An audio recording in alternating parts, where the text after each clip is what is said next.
My name is Josh Heaton, and I'm a rec major and a veteran, I guess, of the Philosophical Society. I love this place.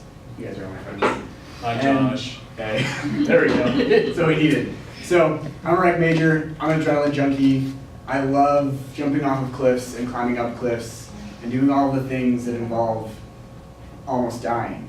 Those are my favorite things to do, and study philosophy. So today I want to talk about risk and whether or not it's worth the risk.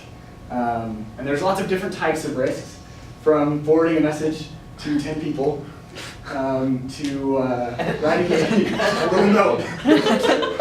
We take all these sort of risks. There's bodily risks, like forwarding a message, you could die, or jumping off that cliff, you could die, or driving a car, you could definitely die. There's risk of failure. You could not get that job. There is that risk. You could fail that class if you go rock climbing every single day of the semester. Maybe. You might risk that. There's an emotional risk, like putting yourself out there, telling somebody that you love them, and them checking no, or just burning the letter. Happens to. There's a social risk, coming up in front of a bunch of people and embarrassing yourself, or having a mustache and people looking at you like hiding their children. You face every single day. There's the risk of death that we've talked about before, and this could be going to McDonald's or going skydiving. Risks of death in both of those. And then there's risk to others, and we'll talk about that a little bit more later on. But based off of my decisions, what's going to happen to the people around me?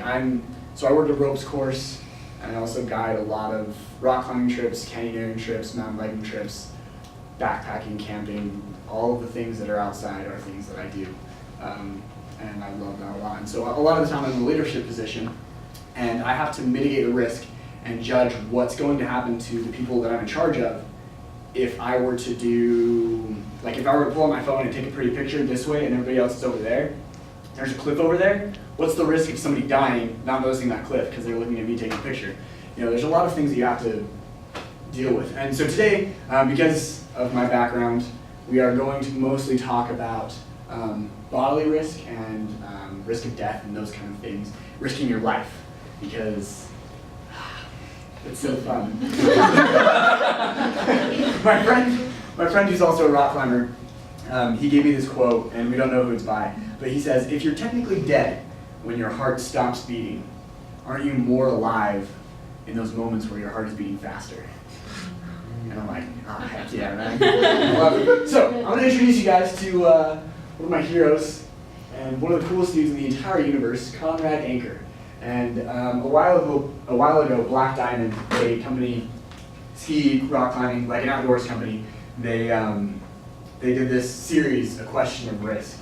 So we're going to quickly watch this, if it works. Yeah, we're just going to do that. Sorry, again, technology is not what I do. Wow, rocks are high tech for me.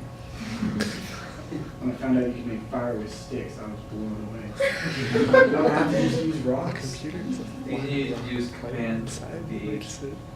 Copy. Yeah, it's Apple with the Apple. Wait, what? Command. Isn't Apple the worst? Command C. Okay. Command C, Command V. I just can't even highlight, guys. You can click, so click and so free! Control Z, Control C. Text for it. You're rescuing. Okay, You could just yes, learn thank you. triple.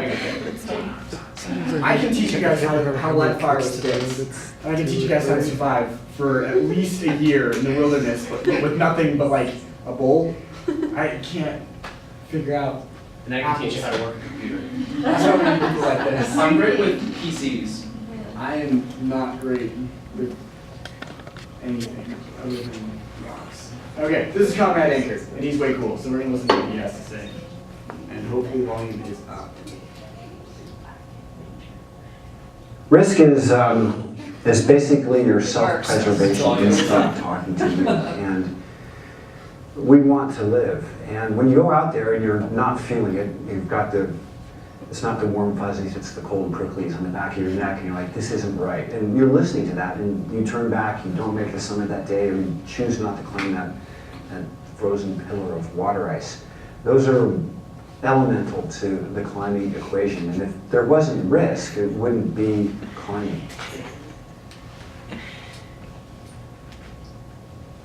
Risk is pretty much the reason I like to go climbing. If I couldn't go out there and scare myself or risk injury, it just wouldn't be climbing. It would be like golf, and I'm not a golfer, so.